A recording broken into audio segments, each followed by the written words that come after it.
Systems engaged. Frequencies synchronized.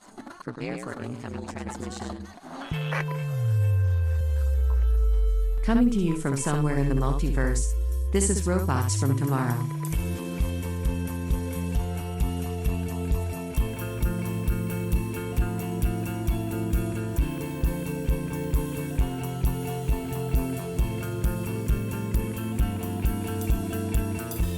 This show is available on Apple Podcasts, Spotify, YouTube Music, and as always your podcatcher of choice.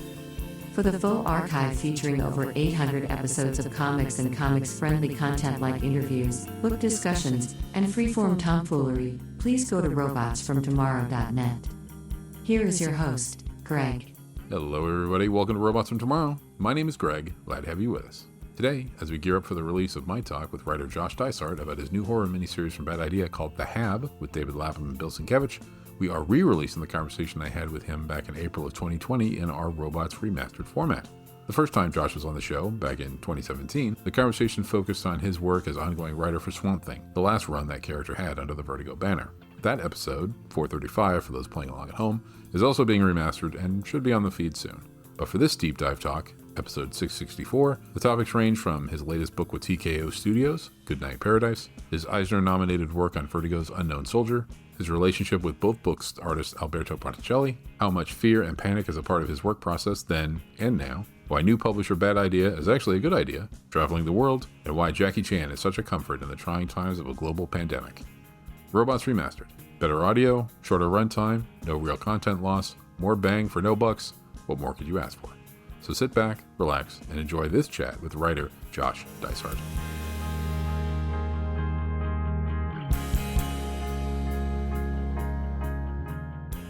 Hello, and welcome back to Robots from Tomorrow. My name is Greg. Thank you for joining us. You can find Mike and I twice a week, each and every week, over at multiversitycomics.com. Multiversity Comics is everything you need to stay informed about the world of comics. They have news, reviews, long-form think pieces, process breakdowns, podcasts like this one, Comic Syllabus, Make Mine Multiversity, Multiversity Manga Club, the DC3 casts. The site is updated multiple times throughout the day, so chances are every time you go, you will find something new.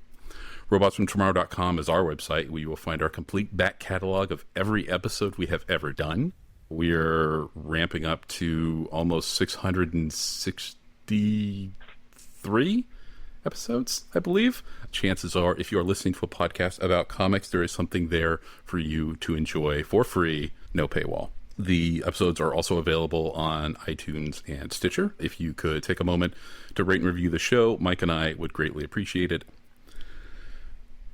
Okay, now that that's all out of the way, we have a special treat. Right, that's a lot of work. You have a lot of work online. That's amazing. Well, doing 2 episodes a week for close to 6+ years. Yeah. Kind of adds up. Epic. Yeah. But this is not going to be a regular episode of Mike and I talking about comics, as you can hear from the other side of this conversation. We have a special guest back on the program for the first time in 2 years, and actually for the first time, quote unquote, in the studio, is writer Josh Dysart. The last time Josh was on, hi. Sorry, I'm just like, I got my script, man. Don't. No, I don't mean to derail. I'll let you roll. So the last time you were going to go on, we were at Baltimore Comic Con. This was 2017. Focused mostly on your stint on Swamp Thing, because writer Len Wein, co-creator of Swamp Thing, had just passed, and I had the opportunity to chat with you, and Swamp Thing was on the brain. So this time I wanted to have you back on to talk about some of your other work. I recently finished Unknown Soldier, finally. So awesome. I was like, ooh. Thank you. Yeah, there's going to be an Unknown Soldier question, or, well, let's just say more than one. But, before we get into any of that, the question of the moment, I guess, should be, how you doing? I'm doing well. Thank you, man. My wife and I are in a different position than a lot of people because she is a medical worker. So it's slightly different than just getting to shelter in place, but we're working it out. Mm-hmm. So thanks for asking. As we've sort of shifted into these, shall we say, interesting times, how much has your freelance life changed since things have gone off the cliff? Sheltering in place, it's not like you were having to go to a day job anyway, right? Right. Yeah, exactly. I mean, ostensibly, my life in that regard hasn't changed much. you could argue that the heightened emotionalism, the concern for my mom in Texas, I'm concerned, these kinds of things definitely impact you. But as far as like the physicality, hasn't changed that much. I will say I did tend to migrate around during my work days. So some days, if I woke up and was feeling like fucking off, I don't know, can we curse off? Yeah. No. Go ahead. All right. And I felt like messing around instead of working, but I knew I had to work. Then I would pick up my computer and I'd go to a cafe. Or if I was really stuck on a story point, I'd grab my notebook and I'd take a walk to the park and I'd sit at a bench in the park and write. So there's definitely a little bit of a feeling that I'm learning how to, no matter what my mood is, I'm learning how to work at the same desk all the time, no matter what state of mind I'm in. And that's a little bit different. So there's a slight curtailing of freedom, but nothing compared to people who are out of work. I'm very fortunate. And because of the companies that I'm currently doing work for, I never did receive what has come to be known in our industry as the pencil down order. I'm very fortunate. I pursued work with companies that chose independent forms of distribution and work in these almost experimental models in our industry, and these are the companies that are having a sustainable time, as opposed to people who relied heavily on Diamond or relied heavily on the larger publishers. So in that regard, everything is still trucking. Eventually, it will be interesting, not to get too much in the hole about what this is going to do to our industry, but eventually I am ultimately on the end of a supply and demand issue, obviously, since I make a product that people have to spend money on. But for now, everything is rolling along. So cool. Knock on wood. I know. Yeah, amen. I had actually sort of, in my little internal note thing, I'd save some of those questions for later. But since you bring them up, let's go ahead and no. I don't even know why I had to necessarily share that, because I guess a better interviewer would have just mentally done that. But I'm trying to go a little off the cuff. So one of the companies that you had mentioned is TKO Studios, which you did Goodnight PARADISE, they do have an interesting distribution model and in some ways an interesting sort of creative model. How did you hook up with that crew? So when Z was cast, so Z Chun, the publisher, or I don't know what his exact title is. I don't mean to flub it, but the guy who's running the show. Z was a friend, or we have a mutual friend in Pornsak Pichette shows.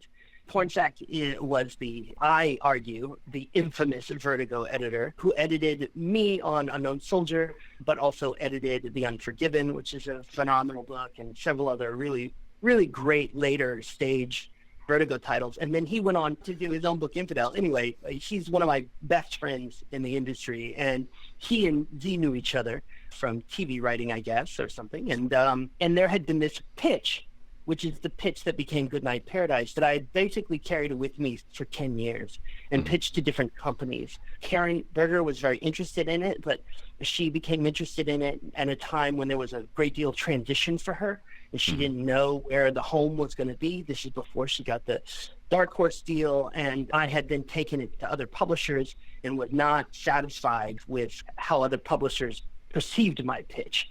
Z contacted me, or Pornsak put us in touch. It turns out that Pornsak had basically told Z my pitch, and Z had responded really well to it. So we went out to lunch, and immediately, even in our first lunch, I was pretty guarded because it had really become a very important pitch to me. And for all kinds of reasons, it really was centered in a authentic patch of ground that I had called home, that felt more like home than where I was raised. And so anyway, but Z turned out to be very responsive to all the aspects of the pitch that were more meaningful to me, and even suggested ideas and concepts that improved it and kept the spirit of it alive. And so that's how we started that discussion. For the listener who hasn't seen it or hasn't read it, why don't you give us the smaller elevator-sized pitch of Goodnight PARADISE? I am terrible at elevator pitches. Okay. It could be a big elevator. That's fine. Which is kind of a survival skill of our industry, but I'm not very good at it.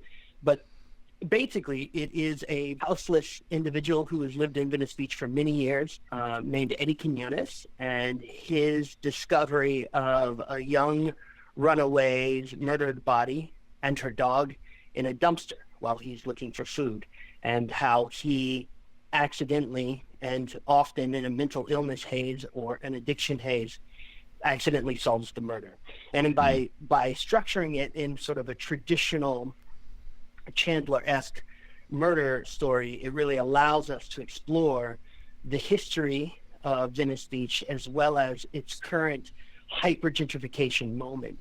I carried that pitch around for 10 years, and when I first had the idea to do this story and first tried to get it executed, the hyper-gentrification wasn't in place. There was still what we would call slow gentrification happening, but the moment, it really goes to show you that, you can walk a story around with you for a long time, and sometimes it just gets made in the right, most exact, perfect moment, because so much of what the story is about had to do with what is happening right now in that community. And I could even argue it's possible that our story even misses the moment by by a few months.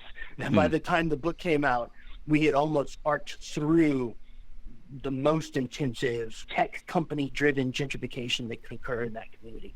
So that's not an elevator pitch. Elevator pitch: houseless man finds the body of a runaway and accidentally solves the murder on the streets of Venice Beach. Yeah. Either one of those was perfectly fine. As I long elevator ride. Well, those TV executive things, the towers are like 30, 40, 50 stories. So, you got some time. As I was reading it, when I finished, the log line that I sort of came up with it was almost like Terriers if instead of Hank being the protagonist, it was Mickey. God, what's the guy's last name? The guy in the first episode who... I've never seen Terriers. You've never seen Terrier? Okay. I know. It's good. But I believe you. No. The reason I didn't use that logline is because I feel like nobody watched Terriers. Yeah. And so this book... I didn't mean to reinforce that. No. I'm sure amazing show. I have no doubt. It didn't do itself any favors by calling itself Terriers, even though that in some ways is the perfect title for this show, a scrappy underdog show. No. So just, I guess, spoiler alert, that is going to be one of my recommendations for things to watch during this time of ample TV watching time. If you haven't seen Terriers, it's amazing.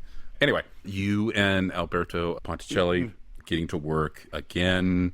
You guys met on Unknown Soldier and then had done some work later, but seeing you guys get the band back together to do this, it was very clear that the creative team had found a rhythm and had found a way of working.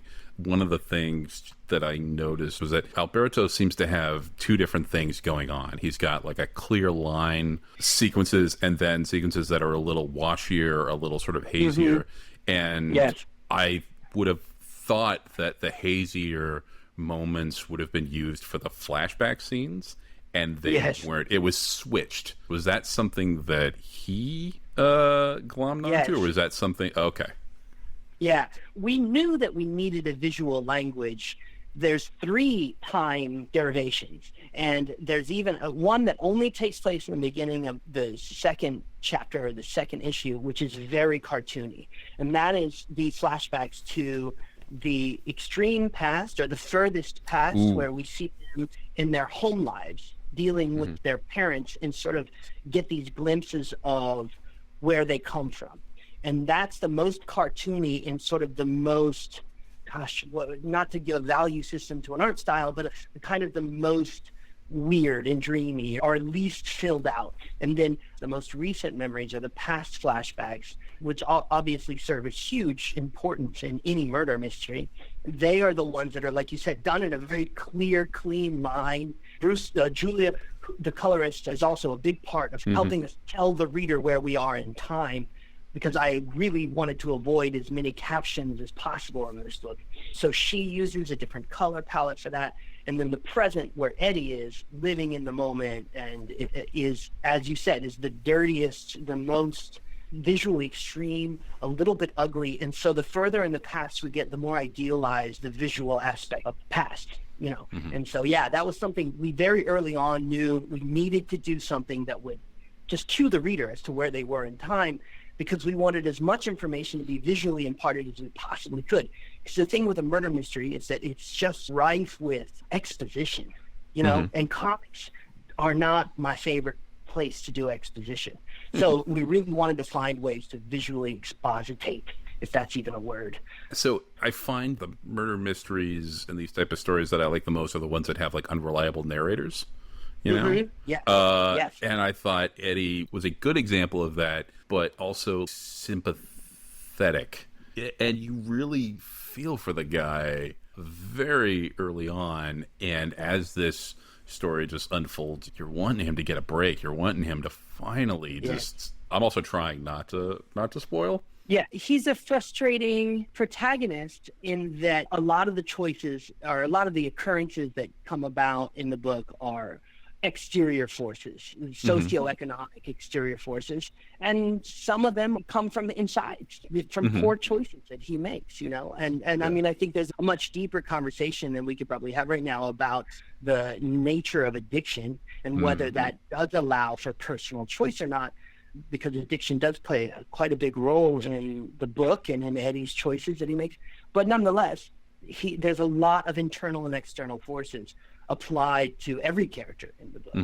And that's what we're talking about here when we talk about socioeconomics and how it impacts people.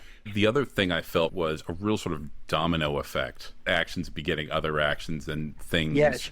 People make decisions based on their interpretation of something rather than like the reality of sort of what it is, and that sends things sort of like spiraling out of control, which should be part of sort of any well-done drama. But there were particular things that I liked in this that I felt like that, again, without really giving it was well done, I guess. Is basically what I'm was going back to that. You know, investigating, just to riff on that a little bit, like investigating a mystery is investigating the nature of a past reality, and that seems almost impossible. Like, we're all so imprisoned by our perceptions and our biases, and how can we really know the truth of something in the past? And of course, we do have investigative tools that authorities use, but Eddie doesn't have access to those tools. So Eddie's perception of things are definitely limited to his perceptions and his biases.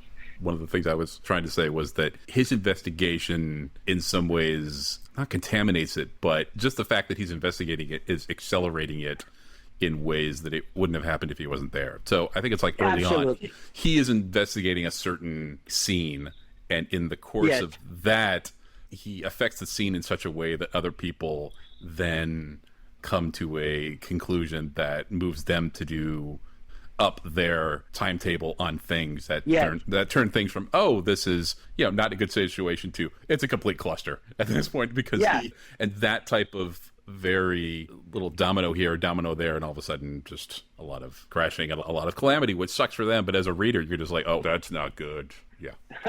Yeah, man, you can't observe a thing without changing it. You know what I mean? Right. Like, that's the nature of observation. So, and Eddie's a clumsy observer at best. Yeah. So. The non-professional detective taking on a case that requires precision handling in some cases and just not being able to do that, be it, you know, Jeff Lebowski or Eddie. There's a certain joy in reading a tale like that, even if it's horrible for the people that are going through it. One thing I was interested in that this is a story that, per TKO's model, is available both as a trade and as 6 individual issues.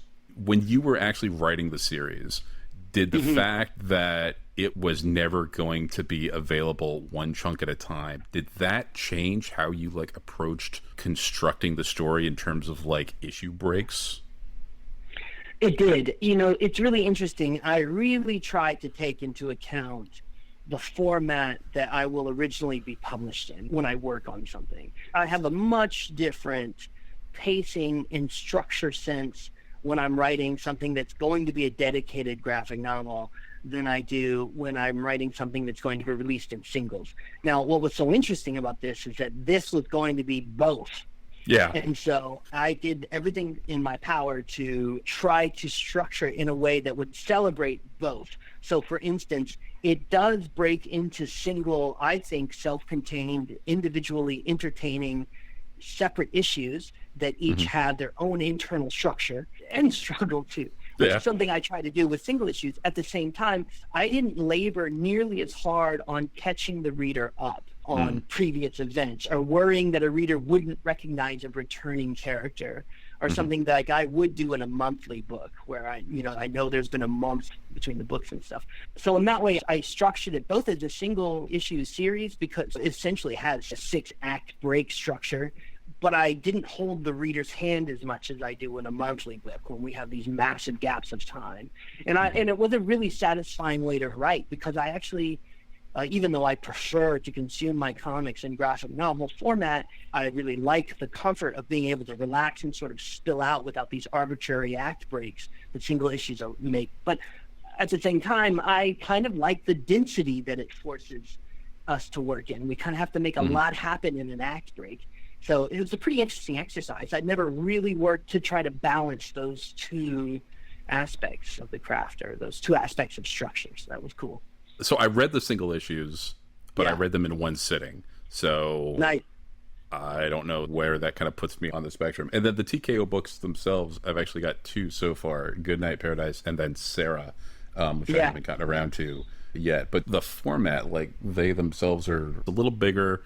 Slightly oversized, Yeah, that is a good package. Yeah, so Mike and I have talked a little bit about TKO on the show in the past, but I hadn't read any of their stuff at the time, so I guess this is my first time on air to be able to say, yeah, these are really good looking books. One thing that I noticed in Goodnight Paradise is the balance between, I don't know how to say this, but the balance between sort of satisfying genre requirements and your wanting to satisfy sort of the requirements of reality. For Goodnight Paradise, obviously you have this murder mystery, so there are certain things we want to see, but then this is grounded in a setting that is going through a very real change, and these are fictional characters embedded in a real world setting. There are clearly downsides to that, but the conflict was sort of baked into the setting. It didn't feel like, okay, we're in mystery time and then we're in soapbox time, mystery time, soapbox time, mystery time, soapbox time. Because, and especially for the Goodnight Paradise, there's a section of the town that's being torn down to be renovated, reworked, and I think Eddie is in the crowd, and he happens on a lady who happened to own one of those houses. And I wouldn't say she was necessarily happy about it, but she was like, hey, the money they gave me, I put 2 kids through college. So she was not shedding a tear for these things. And that's not to say gentrification is good, but I feel like I appreciated that. I could not dismiss things because you had presented more than a blunt, this is bad sort of thing. Yeah. You know, and I appreciated that as a reader. Yeah, man, life is complicated, and I don't want to walk away from the complications. I think the complications are where we find truth. To quote Metallica, energy derives from both the plus and the negative. So I don't want to shirk off other valid arguments. And, you know, this book doesn't come from, like, internet research. This book comes from 20 years of me living in that community and having conversations. The beautiful thing about Venice Beach, and the reason why I've called it home for so long, was that for most of the time that I lived there, this is not the case any longer, it was economically and ethnically quite diverse. So you had very poor people living with very rich people, and you had also a very broad ethnic spectrum. And a big part of it was that it felt like a substantial community in a way you rarely find, particularly in Los Angeles, in that I would walk outside my door, and the odds of me having a wide-ranging conversation with someone that I had never met before were almost 100%. It was almost impossible to walk around and not find yourself in a conversation. That also means if you're an addict, it was almost impossible not to find drugs. You know, whatever it is, like Venice Beach is rich in both the positive and the negative. And so that conversation with that woman that Eddie had is a real conversation I had with an African-American woman who was generationally placed there because, as the book discusses, Venice Beach was one of the very first Black communities on the beach around the turn of the century. And so that's a real conversation. And if it feels authentic to you, or if it feels like it complicates your ability to judge exactly how gentrification works, it's because that was a real human being who said those things to me, and it made it into the work. And I think that that's the difference between, if you want to say something about the world you're in, the difference between getting on the ground, which was easy in Venice Beach, but for my other works, I've also always tried to be on the ground. Getting on the ground is a whole different thing than receiving secondhand information. Oh, and then to go back to what you were saying about how you really feel like the real world implications and the genre don't feel compartmentalized, that they kind of mix. Thank you. That's a really wonderful thing to hear, because it's literally like my life's work. And I sometimes struggle with the idea that I take these sort of really important topics that affect real human beings and I turn them into genre narratives. This could be considered to be inherently a sin and to be reductionist and to not take into account real struggle, real suffering. But for some reason, I don't know why. When I first started doing it, I don't think I was even aware of it, but now it's become like a thing I struggle with. But that is where my heart lives. I don't know why, but my heart, I love genre. I love tropes. I love a good trope. I want to find out how you can make a good trope that someone's done a million times that could easily be perceived as a cliche. I want to find out how you can make that an authentic, real experience that speaks to something genuine. That I don't know why, but that's my drive. So I appreciate that did that for you in this book. And yeah. So that was my into Unknown Soldier. Because coming in after the book had been written and done and I'd heard things about it, that was the thing of not sort of seeing how you did it, because clearly the book was Eisner-nominated, it won a Glyph Award, so you had obviously done that well. I was interested in sort of seeing it in action and this sort of the balance between your genre and your market-demanded genre pretty lights, and then the wanting to have some sort of real-world connection. And in Unknown Soldier, man, I don't feel like it gets more real than what you placed the genre expectations in. So let's switch over to that track. Was Unknown Soldiers the first time you took that opportunity sort of head on? I don't think I would have had the courage to do it when we started Unknown Soldier, but if not for people like Pornsack and Karen Berger, demanding that I rise to the occasion. But it was always part of the work to a greater or lesser degree, or a successful or unsuccessful degree, have always been motivated by both a love for genre and a love for authentic humanity and the ways in which we both succeed and fail at our interrelationships with each other. But it wasn't until Unknown Soldier that I took something, and I was very scared to do it, and to this day I'm scared to do it. I've already done it. But to take something so heavy and such a real experience for a group of people that I will never fully be able to completely understand their experiences for all kinds of reasons, from the extremity of the experiences to the sociocultural separations. I will never know what it's like to be an East African Acholi in the middle of this conflict, or at any time in Acholi history. So that I had to get far enough in my craft that I had faith in it. I also had to be ignorant enough of the dangers of it to try it, because I don't even know if I'd have the courage to do what we did today. And to be quite frank, so far, history has been kind to the book. The book is now over a decade old. And so far, we continue to get positive responses, not just from Western audiences, but also East African audiences, which is really who I'm looking to see if we did this right or wrong, for obvious. But the day that somebody stands up and says, this is exploitational bullshit and was wrong and is a sin, I'm probably going to nod my head in agreement with them.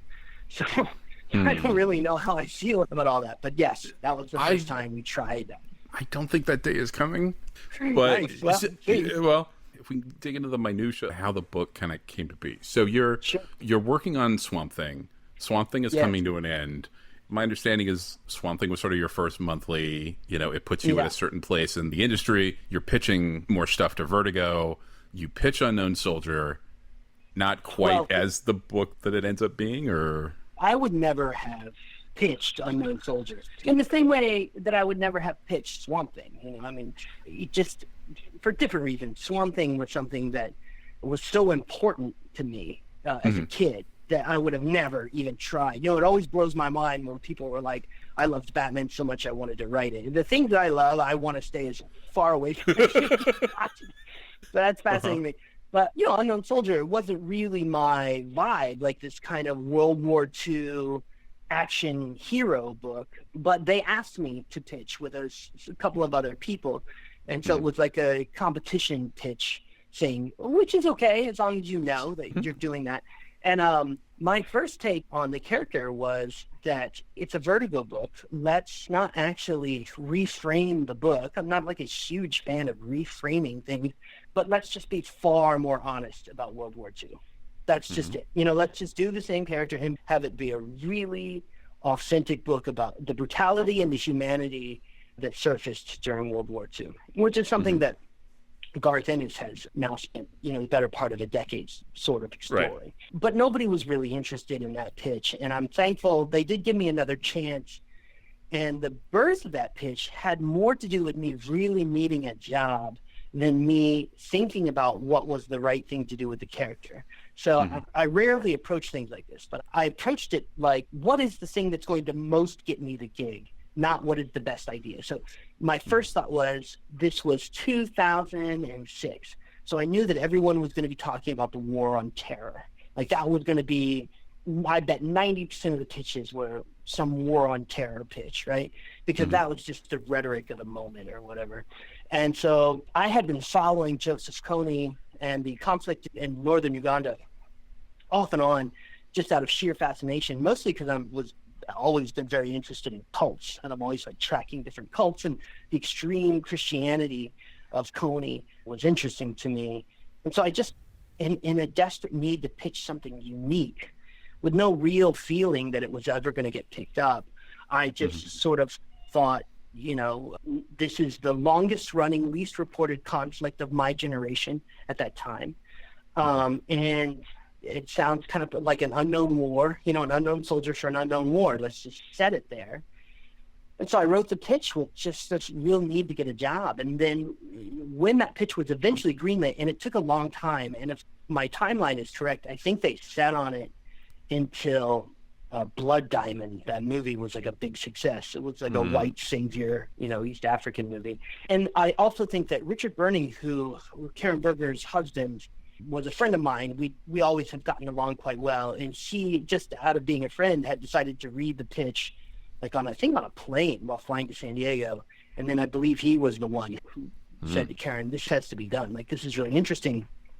So it took a long time, but then once I got the green light to move ahead and develop it, that is when I began to see the deep inherent systemic flaws in the pitch and just how wrong it could go. And how wrong an idea it is inherently at its base to make an action narrative out of an authentic current conflict that people are losing their homes and their lives and their children to. And when I could not back out of that, when I presented these problems to everybody and they felt like we could navigate them, and I was the only one saying, this is wrong. Like, we can't make a book about this. But, due to, for lack of a better term, a kind of contractual obligation and a need to eat and have work, that's when I decided to do absolutely everything in my power to understand the most profound human aspect of that conflict, even knowing that there were severe limitations, no matter how hard I tried. And so that's when I bought the plane ticket to go to the conflict zone, because there just wasn't any other way. It just would have been disastrous. It would have been just post-colonial race appropriation trash. And it might be that still.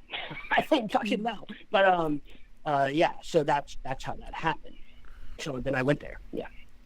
And then you went and you spent a month researching. I spent a little bit more than a month in Rwanda, a little tiny bit. Uganda, 90% of that time.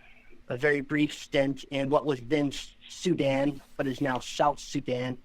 A very brief crossing into Democratic Republic of Congo, and a very brief crossing into Kenya. But most of the time was spent in northern Uganda in an area called the Choli Land.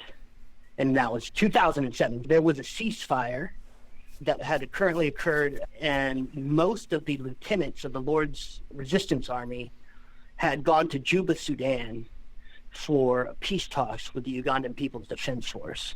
And that had left the bulk of their forces, which were child combatants, abandoned in northern Uganda without leadership. And this caused all kinds of interesting and calamitous social problems. But so when I was there, 99% of that population, it's now estimated, we didn't have studies at the time, but when I was there, 99% of that population had suffered from post-traumatic stress disorder, had witnessed or participated in a murder. You know what I mean? It was like very high. I mean, it was a population who had experienced like over 2 decades of conflict. So, yeah. Yeah, Eddie, wow. Okay, so coming back from that. This is something you had mentioned the last time that we had talked, and it's something you're touching on now, that you find yourself having to sit down and work based a lot on fear or panic. Be it fear of living up to, I guess in this term, the Swamp Thing, sort of like the reputation of that book and what it means to you personally. The fear of doing justice to this thing you have now come as close as you can to having a small inkling of what this thing is. How much of that have you found to be necessary in your writing process? I do not mean to suggest that this is necessary for people to create good work, but I absolutely predominantly operate from a place of fear and doubt. And if this project somehow seems like there shouldn't be any fear or doubt in it, I will then figure out whatever take is the most difficult to execute, the most alien from my personal experience, so that I have to immerse myself in research, or I have to essentially open my heart mind as wide as I possibly can so that I can take in other people's experiences, or whatever the fuck I have to do. I don't know why this is the case, but I just feel like I want the work to be about something that no one else has quite gotten that in the same way yet. And so to do that, I do feel like I have to be almost on the precipice of failure, all the time. So, yeah, and it's probably deeply unhealthy. It's probably profoundly unhealthy. Like, I have friends who are really good at writing great, super fun, awesome comic books that people really love, and they don't do that to themselves. So I don't know why. I don't know what it's about. But, yeah. I don't say you do what you got to do, but I mean, you seem like a pretty well-adjusted person off the page and everything. Yeah, it's a purging. There you go. Yeah, that's right. It's an exorcism that I perform on myself every day when I go to work. So if you've got to like put yourself in that headspace, how was it learning how to work with Alberto, or like having him, because this is the first time you guys had worked together. So how was he as a collaborator slash, not co-conspirator, but somebody riding shotgun with you on this journey into such an unknown type of book? Well, I mean, the short answer is that he's simply the very best collaborator you could possibly have. He's humble and he's a genius. Often he may have a smarter take on something visually than you do, but he's abdicating to you, and so you have to demand that the book would be better if he would just be a little bit more forceful about his opinion. But no, he's the best. Now, as far as like when we first met and like learning how to work together, when you first work with an artist, you can look at their work, you can pore over their work, and you can try to understand the spirit of their work. But until you write something and see them illustrate it, you're not going to know what worked the best and what didn't work the best. And this is part of the reason why very often in monthly comics, when scripts are being written before artists are being assigned, you don't always get like the best pairing, right, of image maker and plotter. So going into the book, I didn't know what we were going to do. And in fact, Poinsett had to really push Alberto on me. I thought I wanted something a little bit more documentarian. And Alberto, I now know his genius is that he can very much capture the authentic spirit of a place and a time, but he doesn't lose his personal sense of style doing it. he doesn't lose what makes him Alberto Ponticelli. And I see artists who are kind of limited to drawing real spaces, real people, and real environments. And it was so important. Unknown Soldier would not have worked if there wasn't an authenticity to how that patch of ground felt. We drilled down into a small region, a country, in the middle of a large continent that has an extremely diverse cultural and ethnographic system. And it would have been an utter failure if Alberto didn't capture the look and the feel and the spirit of that place. At the same time, we were trying to appeal to the Xbox generation. That was our mission, is like create a narrative that is entertaining to people who are attracted to these action tropes, and then accidentally educate them about how this conflict works and why it exists. And so to do that, we needed exciting images, and we needed bold, big moves. And the fact that Alberto Ponticelli could both capture the spirit of that patch of ground, of the culture and the people, and also not lose his own dynamics in his art was exceptional.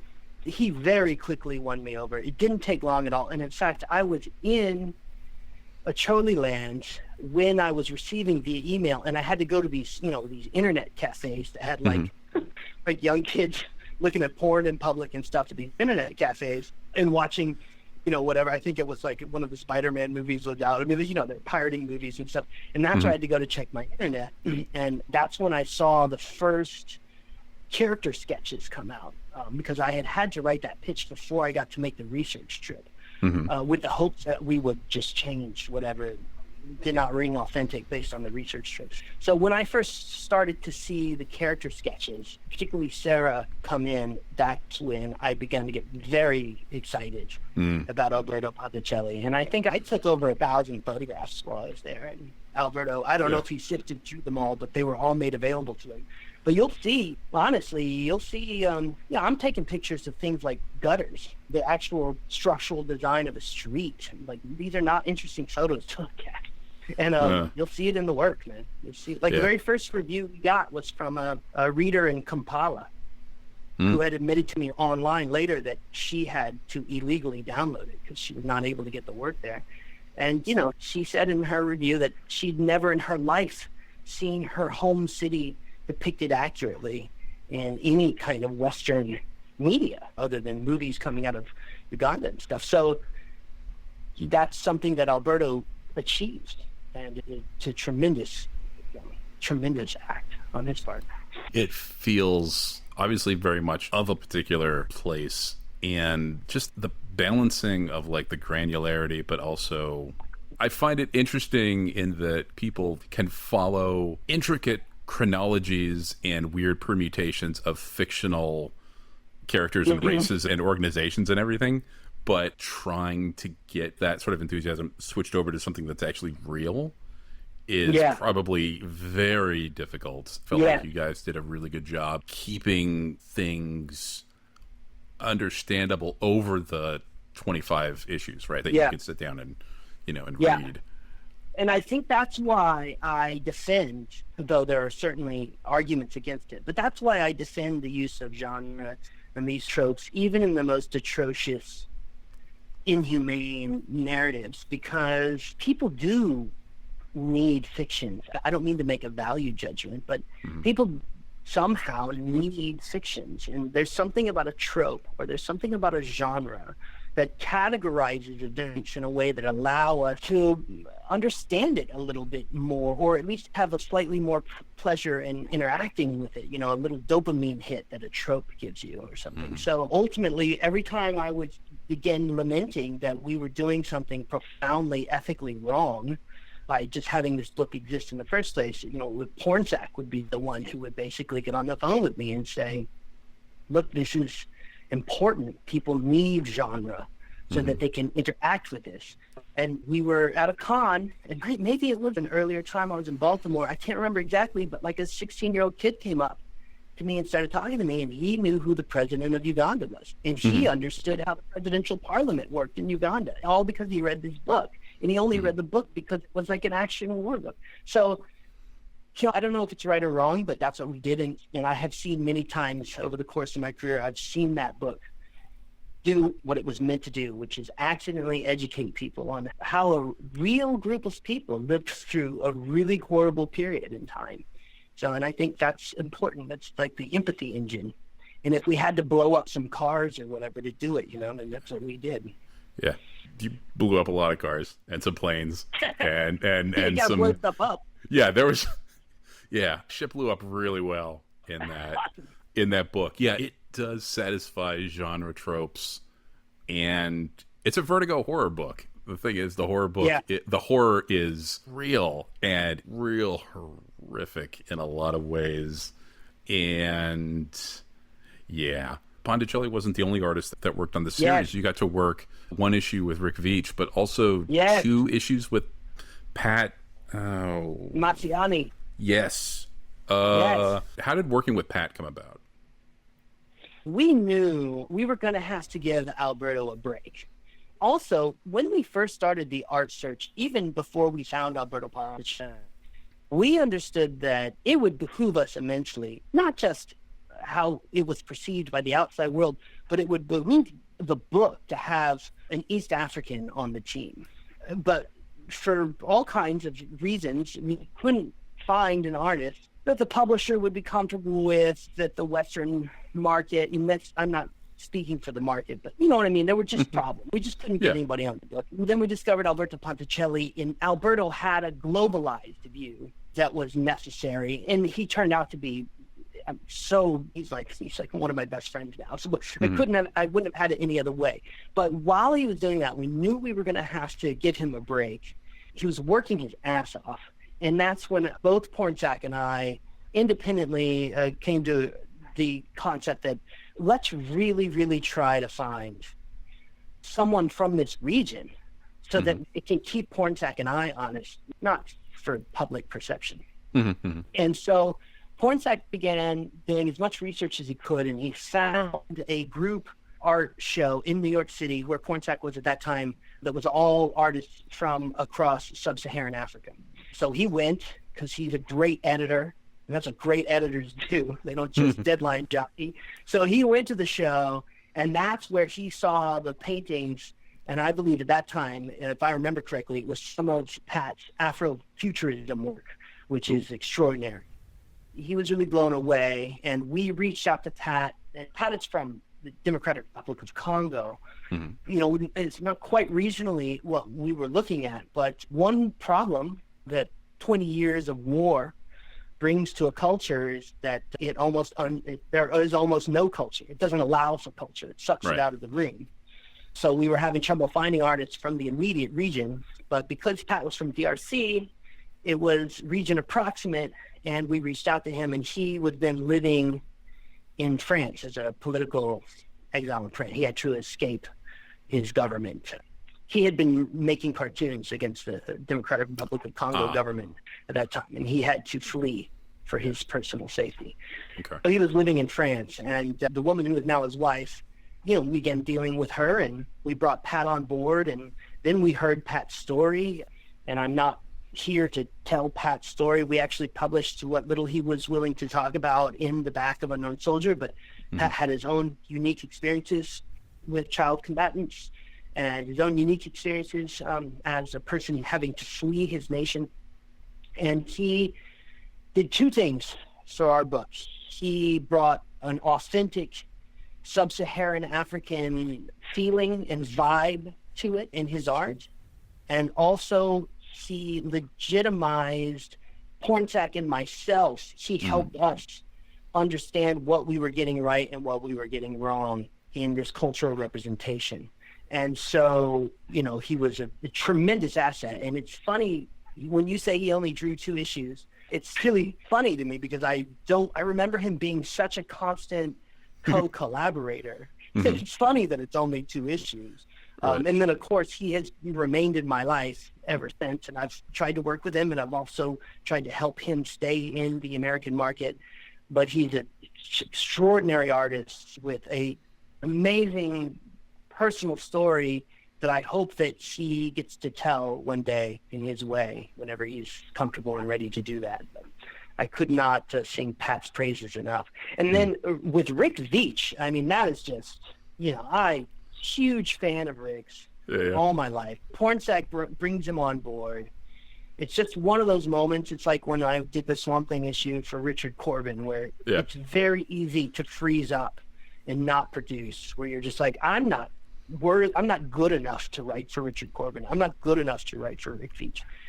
But in both those instances, with both those artists, I produced, I think, some of my better works because of the challenge of rising up to them. I love that issue, and Rick has I don't mean to speak for Rick, but he's told me on more than one occasion that it's one of his favorite comic books he's ever drawn. Yeah. So it's a good issue. Thank you. I'm really proud of it. Yeah, and standalone. So if anybody... You can read just that issue. Yeah, exactly. Yeah. Such a good series. So I was doing a little, I hesitate to call it research, but I was doing a little Googling, and I had noticed an interesting parallel between the main character, Moses Wanga, and Alice Laquena. She had there was an interesting aspect to her later life and her intersection with Coney and with her organization, and what we see with Moses, even at the beginning of the series. I have to assume that that's intentional. Yes, absolutely. Okay. Yeah, okay. There are so many ways, and I would have to go back and reread it to fully remember. There are so many ways in which the history of that conflict, where Coney came from, and the charismatic movement that Coney came out of, that are seated in almost in ways that are only there for me to see and to know throughout that work. But the political movement from which Coney emerges, and the political moment from which Coney emerges in Ugandan politics, of which, and Alice Wanga very much plays into that. That is all in various places seated or briefly mentioned or alluded to, because I really wanted there to be a strong sense of, what I was trying to do was really explore the complicated issue of how a nation could come to a conflict like this. And you have to be, and so... so there's a lot of things like that in there. I don't even know how to phrase it. It's just something that's built in. But Luanga is one of the many inspirations for Moses. Yes. Yeah. I mean, it's in the name. Yeah. It's close. It's not that subtle, actually. That's what I'm thinking about. And again, I didn't do obviously. I just in my very cursory sort of reading of Wikipedia. Her rise as a non-warrior, and then the idea that she comes to prominence being possessed by the spirit of a military person and uses that to take a more active role in this conflict, that seems to parallel something in the book. But I was halfway through the book before I ran across that little informational nugget. So it was there to resonate if you have that information, but if you don't, you don't need it. And it's such a weird pulpy idea. I know. And there are things that we left out that are true to this conflict and true to this moment that we left out because it would feel too much like fiction. Right. That's what you have to take. And and it plays into this area and their complicated relationship with Christianity, with their own religions prior to Christianity, and how some of those things have been supplanted by others, but other parts of them are still held very deeply in the hearts of the populace, and how that is such a delicate dance that is sometimes beneficial, sometimes not. Yeah, it's good stuff. Thank you. But you're absolutely right.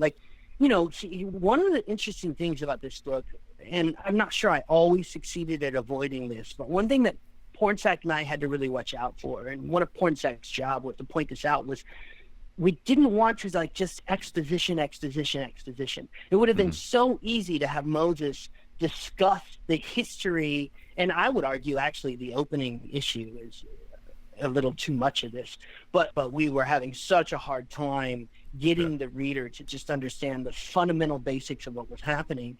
But you know, it's so difficult not to have a character just step in onto the page and just start telling you the history of this spiritual movement, why we are where we are in the story, as you said, because of the complicated integration of Christianity and the early animist faith systems. There are first drafts or first passages at scripts that have a lot of that on the page, and Poinsett would come forth and he would say, you know, this is not good comics. And so there was always this push-pull between, we have to give what information do we have to give to the reader? Right. And because so much of this is a very complicated issue. It's a very complicated conflict.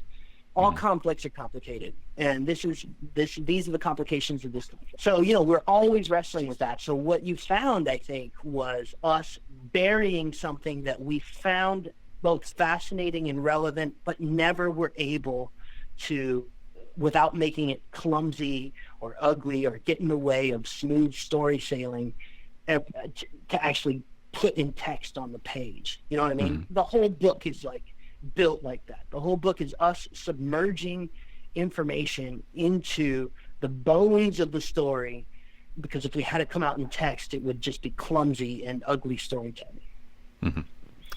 Not to say we always succeeded at that. I can definitely go back and reread it and see places where we over expositioned. So I think it holds up pretty well, you know, 10 years on. So you got 25 issues out of it. Yeah.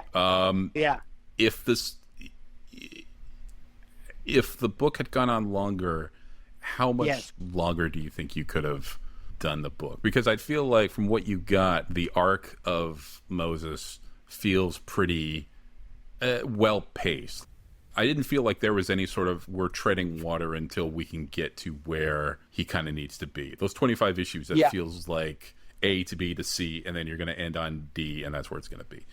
If you had had more book, how much longer do you think you could have?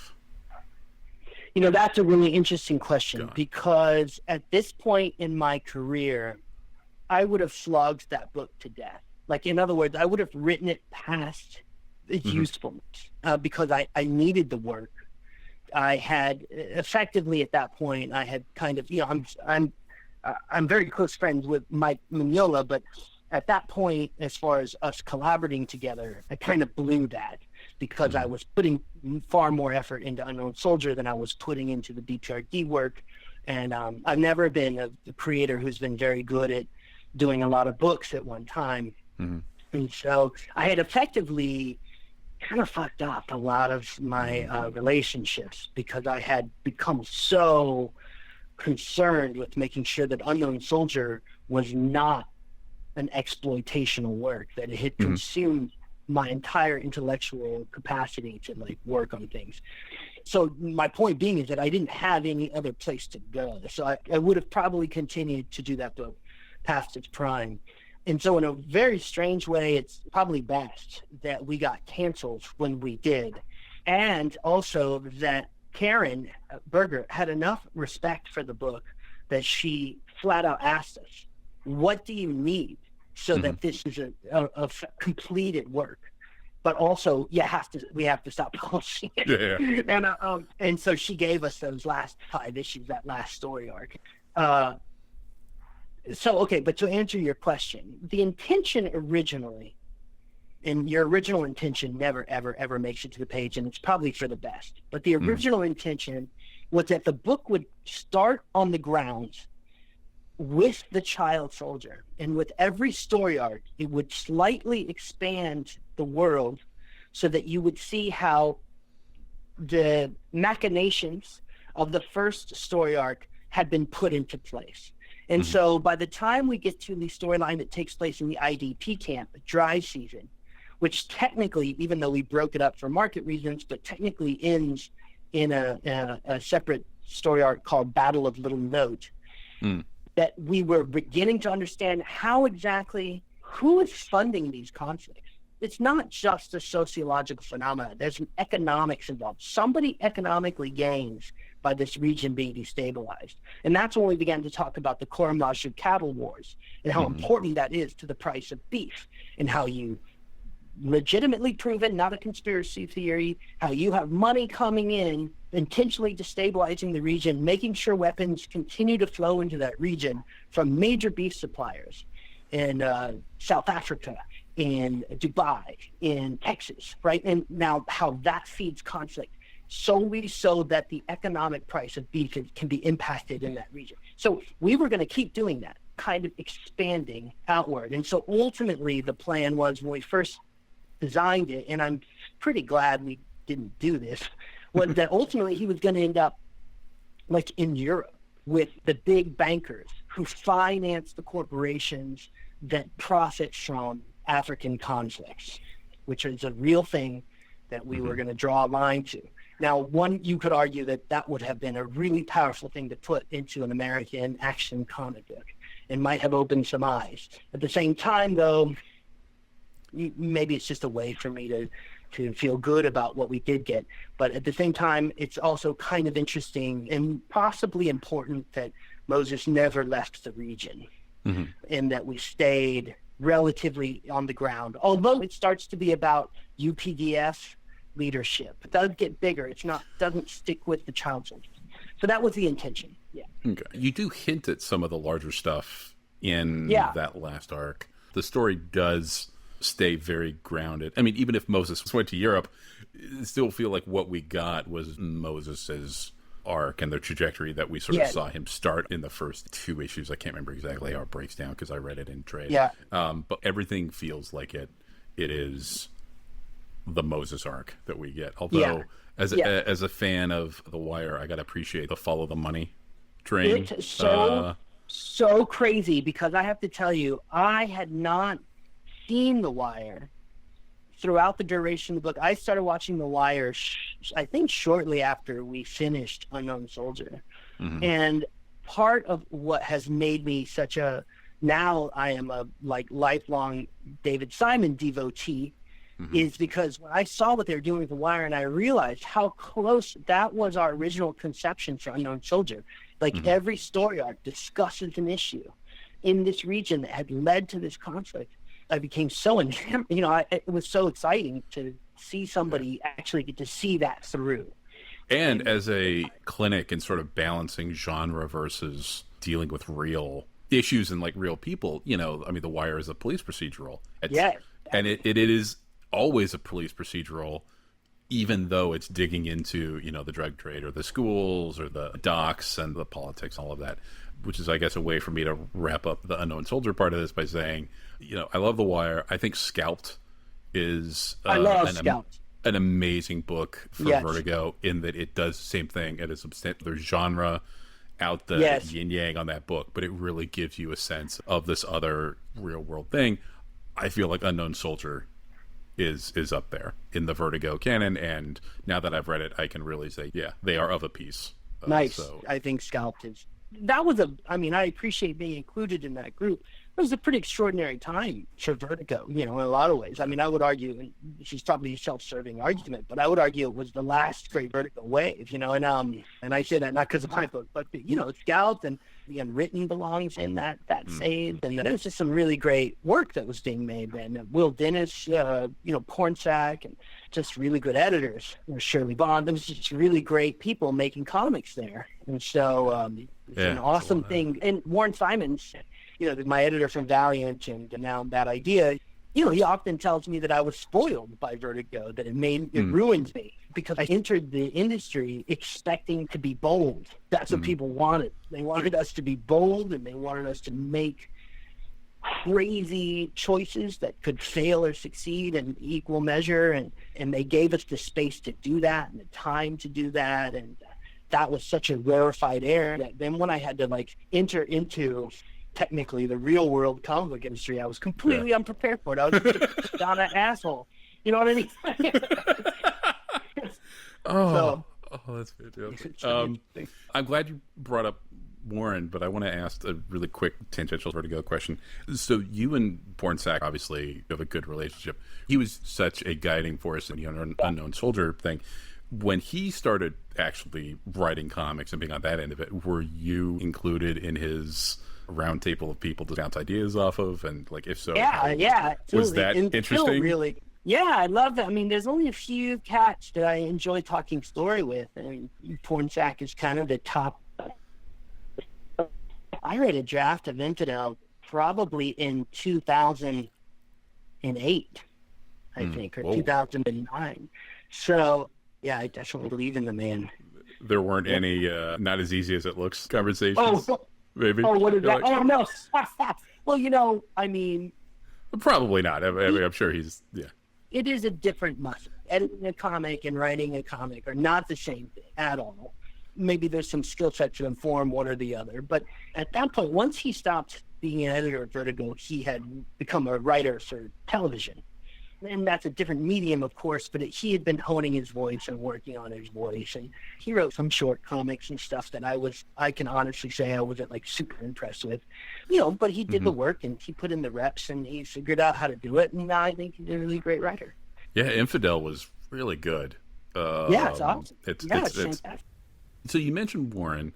How did you end up with that crew of Warren and Adam and Dinesh and them? How did you go from Unknown Soldier to Harbinger? Well, after Unknown Soldier, things were pretty bleak for me, actually. I really thought I would be able to get another job, but I don't know if it was a combination of being perceived that I was maybe difficult to work with, which isn't really true as long as you're not an asshole. Or maybe the work was considered too serious. Maybe nobody knew what to do with me. I don't really know, but I just had a real hard time getting stuff off the ground. And things got pretty bleak, actually. I really thought I was going to have to leave comics.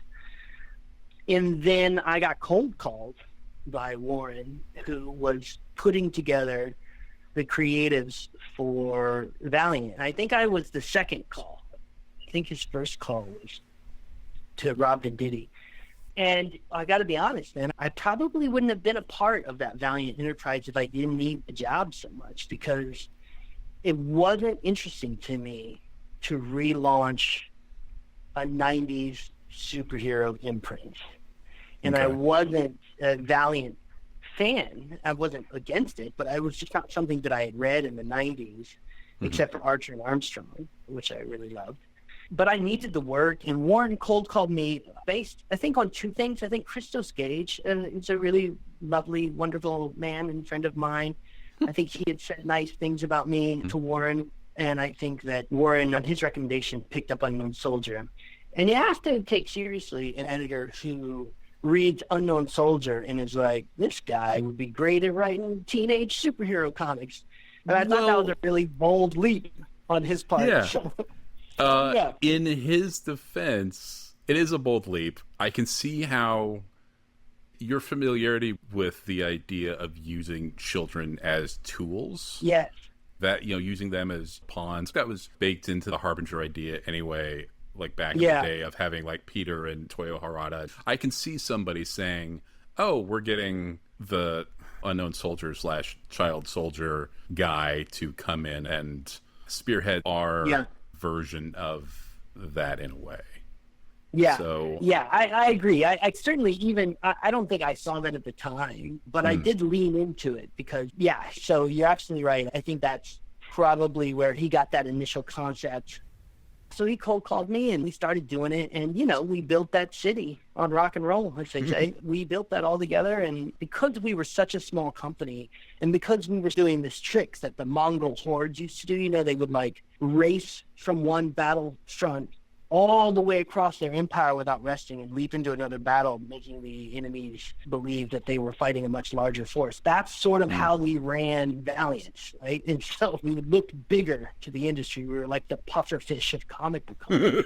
And to do that takes a lot of very intense work, and that creates very long-lasting relationships. You fight and it becomes very familial. And all the creatives who came in, Jeff Lemire came in, and like all these really Matt Kent, just extraordinary creators. And Valiant was a place where they could really be themselves and have fun because it was so small. And so no matter how big we looked on the outside, it was all kind of a smoke and mirrors. thing that we were doing so that the industry would take us seriously. We could move books, some pretty long-lasting relationships. And that's why you're going to see, I mean, I hope I'm not speaking off too much, but that's why you're going to see as Bad Idea unfolds or as it blooms, you're going to see a lot of the same faces, because it's very difficult to walk away from that experience of building that company together and not feel like a family.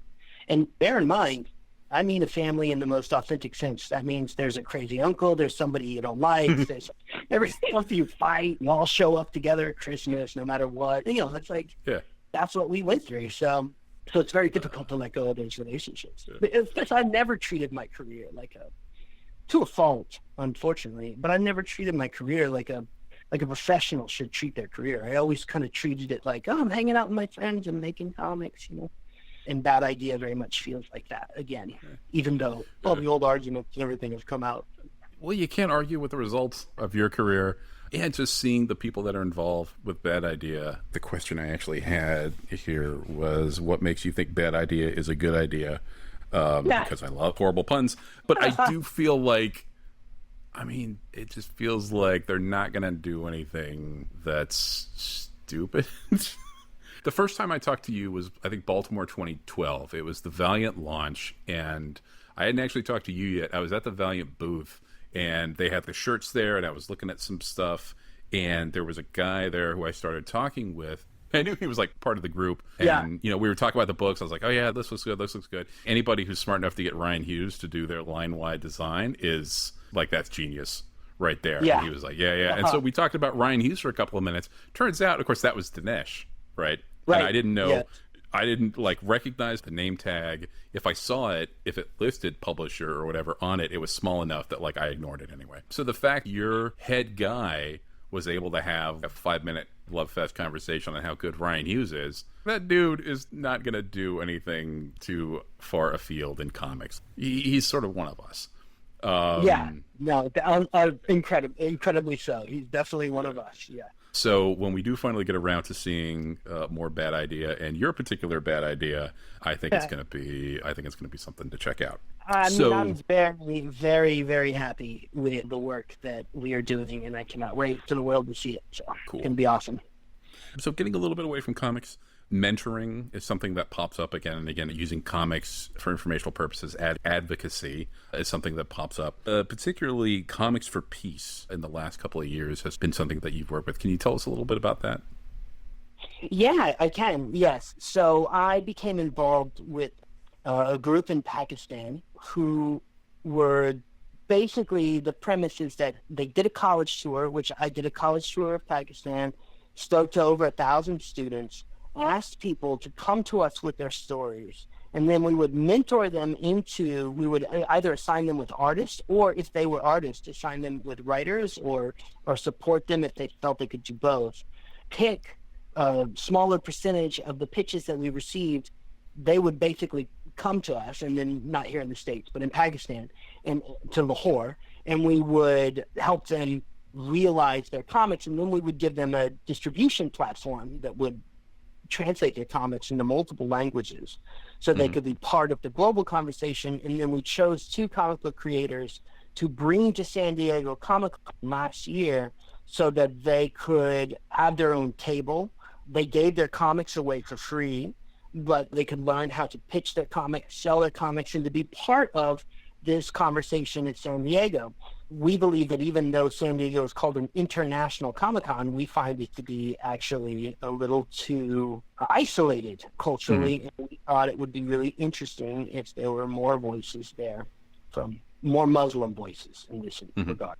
So we did all that, and we were really proud of the work. And we gave away like 3,000 comic books. The actual creators, we brought a woman and a man to San Diego, young people, and they gave away 3,000 of their comic books, as well as other comic books by their peers. And we felt really good about it. And then there was a second stage where I was supposed to go back to Pakistan last year and take the kids that had made the comics and sort of train them. And that's a very strong word, but just sort of get them ready so that they could do the thing that I did, which was do the college tour, and allow them to go into regions that I was not able to go into for various reasons.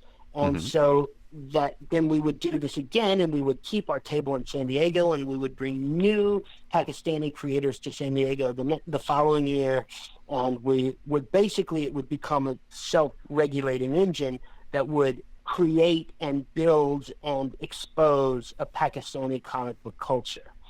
This was, at that time, not exclusively, but dominantly supported by the United States State Department. And it was in an effort to work on de-radicalization, communication between cultures. This is one of those many art programs that they do for that.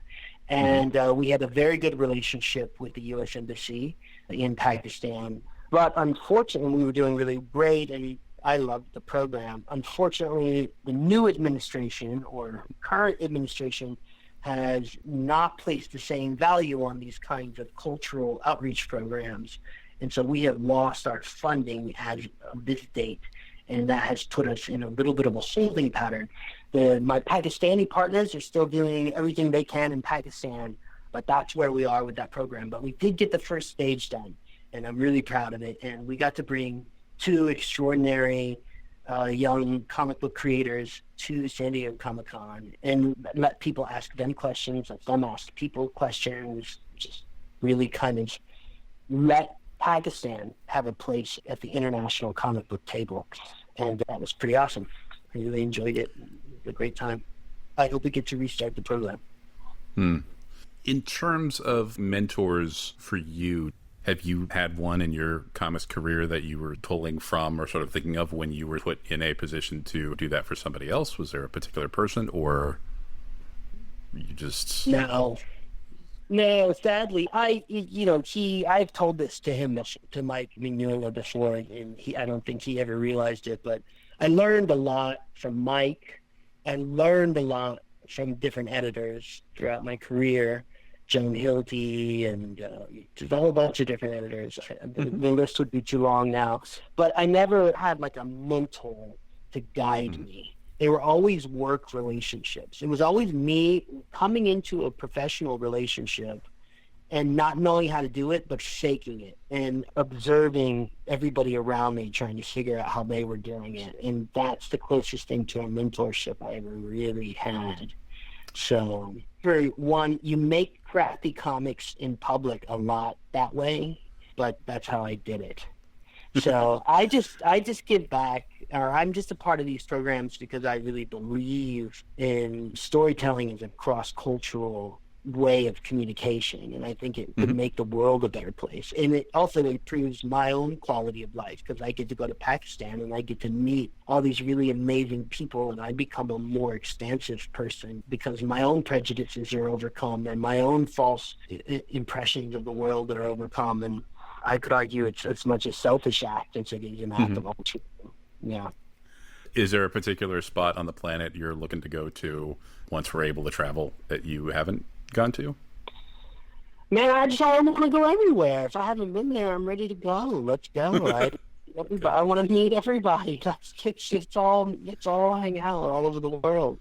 I've never been to East Asia. I've been to South Asia quite a bit, but I've never been to Southeast Asia or Japan. I would love to check out that part of the world. And I probably haven't done enough in Latin America. I've been to Brazil, and I've been to some Central American countries, and spent a lot of time in Mexico.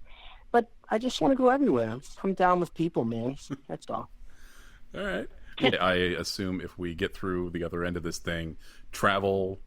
I said travel agents, but like planes and whatever, like that stuff's going to go through the roof if we could figure out a way to safely do that, because people are going to want to get the hell away from wherever they've been stuck for a couple of months. I mean, sadly, though, we're not really going to see that kind of movement until we have a workable vaccine, because, every time we emerge, there's going to be a new outbreak until we have a vaccine. This is just the way of life now. This perception that, like, in 3 weeks or whatever, it's all going to be cool.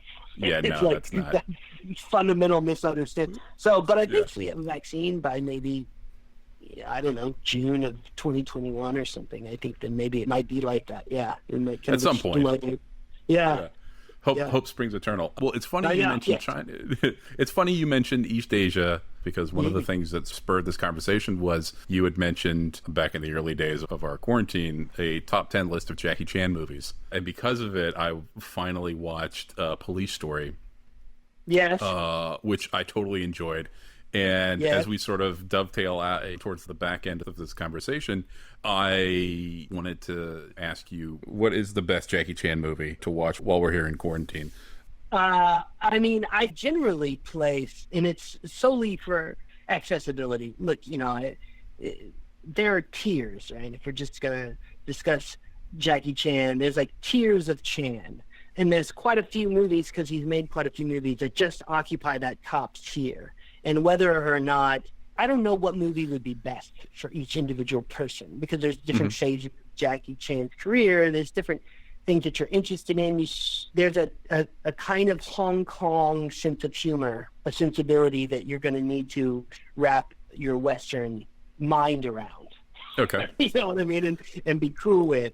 And so I never really know what to recommend. I generally do start with Police Story. I think it's accessible. Okay. I think it's exciting. I think it's got many of the best Jackie Chan fights are backloaded into the movies, where you sort of go through quite a bit of the movie before you get the really good stuff. But Police Story's got that amazing chase sequence through the low-income community, which of course, it's just a political and social nightmare. They destroyed these people. But it's extraordinary work of stunt driving and cars careening through ramshackled sheds. And then, of course, it ends with an extraordinary fight scene in a mall. And Jackie's authentically funny throughout it. And I also think there's so many moments in that movie where if you're not really on the train yet, and you've just heard that he's amazing, but you're like, oh, what does he do? Stunts or kung fu or whatever. There's so many little tiny bits, like the bit with the solid potentials, or the way that he casually, parkours over a gate. Where you're just like, oh shit. Yeah. It's a particularly supernatural human being.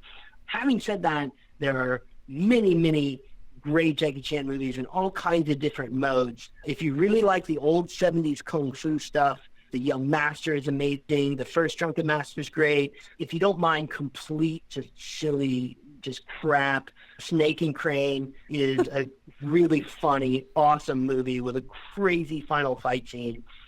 I would actually say my very favorites, like top of the line, are both the Project A movies. I might even like Project A 2 more. Meals on Wheels. Meals on Wheels has probably the best back-end fight. I really enjoy the movie, but a lot of people who aren't already like fully on the kind of kung fu, Hong Kong 80s kung fu train might find it a little tedious. But the back end fight in Wheels on Wheels is crazy, insane, amazing. I think Police Story 3 is incredible. He made this really big sprawl. I actually find it kind of boring, but there's this movie called Miracles that a lot of people really love. Police Story 3, though, Michelle Yeoh, I could do this all day. What are we even doing? I don't know what to tell you to watch first. Well, you're just giving us ideas.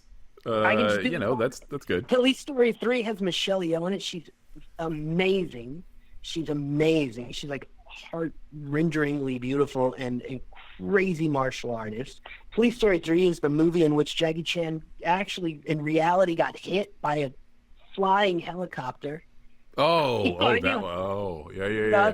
Yeah, I mean, it's just amazing. I think the sequel, The Legend of Drunken Master, is out of control. I would champion Jackie Chan's First Strike, but you have to make sure not to get there's one American cut that's really crappy. I highly recommend, a lot of people talk a lot of shit about it, but Mr. Nice Guy is this mid-80s, it's terrible acting. It's a terrible script. And it is just balls to the wall, amazing, fun, incredible fight sequences and action. I mean, I don't know. Cool. There's a lot of great stuff. I love it. But, I don't just I have a real fondness for Hong Kong cinema, even the new wave that emerged, not just the martial arts and action films. But when it comes to action cinema, Hong Kong is particularly this moment from about 1975 to about 1995. It is the punk rock of action cinema. Now punk rock changed rock and roll forever. And now there's a little trace of punk DNA in almost everything you hear. Same with disco. There's a little trace of disco now in almost everything you listen to. And that's what those Hong Kong action films from that era, that golden era, are. They are transformed the entire action landscape all over the world. You know, for a long time in the West, we embraced a realism in our action. And we also celebrated action heroes with these kind of Mack truck frames, and they could barely move. But meanwhile, in Hong Kong, they were running faster, jumping higher, kicking harder, just stunting more badass in a way we'll never see again. Because quite often, to be fair, maybe they weren't always the safest movies for the performers. And all the, you know, we'll never see this level of commitment to a human being suffering for your entertainment again. And while that sounds bleak and unethical, and it might be, I will say, now we have this body of work. We might as well watch it. And it's just incredible stuff. Yeah, you have to watch it to appreciate their sacrifice. Yeah, exactly. Or they did it for nothing. That's right. Yeah. Or Jackie Chan fell from a clock tower for nothing. Man, there's some scenes of things that I've seen in Police Story and others. You see it and you're like, oh, they're dead. And then you watch the credits and then they have the little scene. You see the person get up later and you're like, oh, okay, cool. Because when you watch the movie, you're like, there's no way they survived that. Yeah. I watched Police Story and then I watched a little thing on, you know, YouTube that's reminded me about some things about Jackie Chan. I'd sort of forgotten how just adorable he is. Yes. Like, and how much sort of like actual charisma he has, to the point where there's a part of that movie where he's supposed to be serious, right? Yeah. And where it's like towards the end and he's supposedly framed for this murder and he takes this guy prison hostage to get out of this thing. And he's supposed to have this like real thing. And I'm not saying it was well acted by Jack. I just didn't, it fit with sort of what the Jackie I'd been given for like the, you know, for this movie, because he is so charismatic and just adorable. And a lot of these action sequences are all him being at a disadvantage, right? So you're always like subliminally rooting for him. And there was a quote that he gave, I guess, after working in American movies. And for episodes, I'd forgotten that he directed a lot of those movies. So like he directed Police Story, obviously super talented dude, the stunt teams and all this stuff. But they were also able to take the time to keep doing things until they got what he wanted. Yeah. And that was something that he lamented when he went and did like American stuff. And they're like, oh, why doesn't it look as good? It's like, well, because we only did, you know, we only do like 2 shots. Yeah. And he's like, well, yeah, but are you going to go to each theater when this thing plays and be like, well, sorry, that didn't look as good. We didn't have time to do it. The thing. He's like, no, the film is what matters. Like, that's one of the reasons he put himself through all that stuff, because he's like, look, the film is what matters. And Police Story, damn, there was some stuff in that movie. And it's a combination of knowing that they did the takes to get stuff right, but there's some stuff you're just seeing on screen. And another part of this thing was like the choppy American fast cutting really works against selling the realism that you see, where, you know, Jackie and all this stuff is all like, I mean, they still cut, but it's all like kind of, you know, stationary camera, just watch it play out. There is one, and you know the movie better than me. So he's with the lady that he's protecting. They've come out of her apartment. They're in this car and they're attacked. And so he is being chased by like 3 or 4 people. They chase him like into this park and into this like little playground or something. He's got some stick that he's picked up. And so he's, you know, fending himself off from like 2 things. He's on his back. He throws this thing. He hits the guy like perfectly. Yeah. And I was like, I don't care how many times you take it, like that's amazing. And by the way, your description was excellent. But to your point, that shot, there's probably about 4 action beats strung together before they cut away from that shot. So he didn't just have to throw that stick perfectly at that guy's leg. He had to do like 3 or 4 other extraordinary pieces of physical performance and nail them, get his spot right. And credit also to his stunt team that works around him. Everybody's in sync. I mean, it's basically what you're doing is you're watching dance. That's what you're doing. I mean, it's, you know, he's convinced us that it's somehow fighting and badass, but really you're watching an incredibly elaborate choreographed dance. And, you know, when I know that Tom Cruise does his own stunts. When I see a Tom Cruise stunt, I don't get the same juice from it that I get from a Jackie Chan stunt, because what I see is, and I think it's mostly the way it's filmed, but it's just so plastic and so flat and seems so safe. And, you know, I don't want anyone to harm themselves, but I want to feel in danger. And then I watch a Jackie Chan thing, and it's longer cuts, like you said. It's a static camera. The excitement isn't in the filmmaking or the film craftsmanship. The excitement is what those physical performers are doing. And that's something that we just don't seem to understand in the West. And it's getting worse. Like action films or action sequences are being constructed entirely in their editing. And people have gotten into their head that the filmmaking, the shot to shot, the cuts, where you put your camera, how you handle your camera, that is what is supposed to manipulate the viewer. And in fact, in an action sequence, if you want it to feel visceral and true, what manipulates the viewer is seeing an extraordinary performer do extraordinary things. But of course, the problem is that there's only a handful of human beings who can do that, who can dedicate their life, that level of physicality, and are athletes like these performers that came out of Hong Kong in this period were.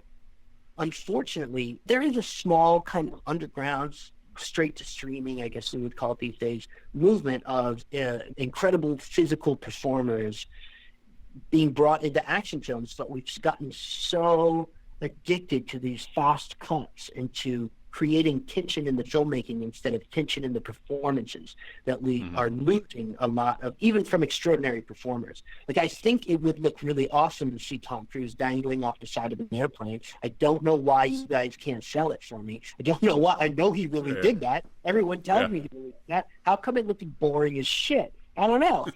I don't know. But there's something about the way they filmed these movies, and I think we've lost something, because when I want to see an action sequence, that's where I go. I don't go to any Western movies to see action sequences, except maybe, there's a few moments in the 80s, I think, and those are classic directors like John McTiernan doing Predator or James Cameron doing Terminator, where you get really good action sequences, but those are mostly because the sequence itself is inventive, not because the performer is doing something extraordinary. You know what I mean? It's Terminator, it's interesting to see a Mack truck flip or whatever. So, yeah, I will say, I agree with all that. No, as an addendum, you're talking 80s fight scenes. They live. The Roddy Piper and your Keith David, just 5 minutes of two guys going at it in an alley. Well, that's that. Yeah. But I would argue there's nothing about that fight that's super visually exciting. That fight is a joke. That fight's like a joke that you tell so many times that it starts to be funny, like a really stupid joke, because that fight is so long. It consumes so much time in that movie. But at some point you just give into it. You're like, fuck it. All right, whatever. Yeah. Also, I think as far as craftsmanship and knowing where to put your camera and knowing when to cut and everything, it's just top of the line. So, and he's also very influenced by that Hong Kong period, as you can see in Big Trouble in Little China. So, So, Big Trouble. That's that magic sweet spot, man. If you want to talk action cinema. And there's something really beautiful about, throughout the history of action cinema, there's a really beautiful conversation happening between the East and the West, where it's going back and forth, from Westerns and how that impacted wuxia, and how ultimately how wuxia and Kung Fu films would go on to impact 80s American cinema, and then how that would become superhero cinema. If you really want to see the roots of how action is depicted in these Marvel films, and I would argue not always well, but if you wanted to see the roots of that, you got to go back to seeing what they were doing in the 70s and in the 60s in Hong Kong, and to a lesser degree in Taiwan, with their wuxia Kung Fu movies, because just wire work and effects in the film and the idea of the flying hero, a lot of that, communicates, and it's part of this endless conversation that has to do with film and comics in the East and the West, as they sort of like keep a call and response pattern going that builds what we perceive today as to be the modern action movie. And it's been fascinating stuff. All right. Well, thankfully we have time. No, that's fantastic. Thankfully we now hopefully all have some time on our hands to do some research on that. The back and forth between East and West in both the movies, but also comics, in general, paralleling, but also like Disney influencing early, manga and Yeah, back and yeah, forth. of course. Like yes. it's many different channels all parallel and yet overlapping at the same time. Well, I mean, this is a larger oh, conversation. This is a larger Yeah. conversation about art, right? Like art as conversation itself. So, like, art is a conversation the species has with itself, and it's ongoing. And when you get to make things like comic books or movies or novels or music, when you get to make things, you get to participate in that conversation. Hopefully, you say something, one word in this massive global conversation that has value and that affects another part of the conversation somewhere down the line. And that's ultimately what we're trying to do. We're just trying to talk it out with our art. And so that's what this is. So Could not have said it better myself. Adam, So, as we're wrapping up, do you have anything that you want to plug that people can see? Goodnight PARADISE. You can read the first chapter at tkopresents.com for free. You can read the first chapter of all their books there for free, but since you heard it from me, then you should read Goodnight PARADISE first, and then read all their other great books. Jeff Lemire's got a great book there. Sarah's fantastic. There's a lot. I'm not going to list them all. There's a lot of great books. Mm-hmm. And to whatever degree you're interested in the Valiant stuff, I'm very proud of my last Valiant story that has come out, and maybe my last Valiant story ever is The Life and Death of Toyo Harada, which is now in trade. Mm-hmm. You can get that, and that'll be out soon. I'm hoping very, very soon to be announcing 2 new projects, so look out for it. I can't say anything more than that. One will be from Bad Idea. I don't think I'm spoiling anything on it to that. And the other one will be from TKO, and I'm excited to talk more about it when you can. All right. Well, when that time comes, hopefully we can have you back on. I do want to get into the Harbinger stuff. That was just someday the next thing on my list. Well, I'm pacing myself. They all speak to each other, and we can talk about Living Level 3 next time too. Yeah, that's right. Yeah. You can Google Living Level 3 Iraq, which is the first volume, and Google Living Level 3 South Sudan, the second volume. They're for free online if you happen to read French. They're published in a beautiful French edition. But these are the works. These are comics based on my travels with the World Food Program in Iraq in 2014 and South Sudan during a famine in 2016. They're fiction, but there's nothing in them that's fictional. They just have an essential character that I use to direct the reader through very, very real global events. So you can check that out too. Cool. Josh, thank you so much. Awesome. I love it, man. Thank you so much for the time.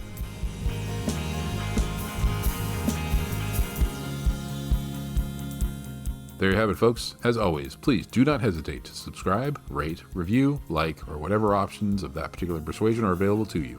Why? Well, it sure helps folks find out about us, and everyone here in this little slice of the multiverse would appreciate it ever so much. So until we meet again, hopefully soon, my name is Greg. Stay safe, keep enjoying those funny books, and we'll catch you next time.